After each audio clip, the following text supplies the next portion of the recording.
अस्सलाम वालेकुम दोस्तों, आज मैं आपके लिए लेकर आई हूँ मटन आलू कीमा की रेसिपी, जिसमें हमने 1 केजी मटन लिया है। इसमें हमने 1 चम्मच इसमें नमक डाला है, 1 चम्मच हमने इसमें हल्दी डाली है, 1.5 चम्मच इसमें हमने लाल मिर्च और थोड़ा सा गरम मसाला और 2 मीडियम प्याज और एक चम्मच जो है वो लहसुन अदरक का पेस्ट डाला है। इनको हम अच्छी तरीके से कुक करेंगे और इसको ढक देंगे।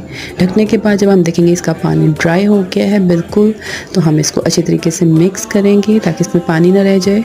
और इसके बाद हम इसमें जो है घी ऐड करेंगे।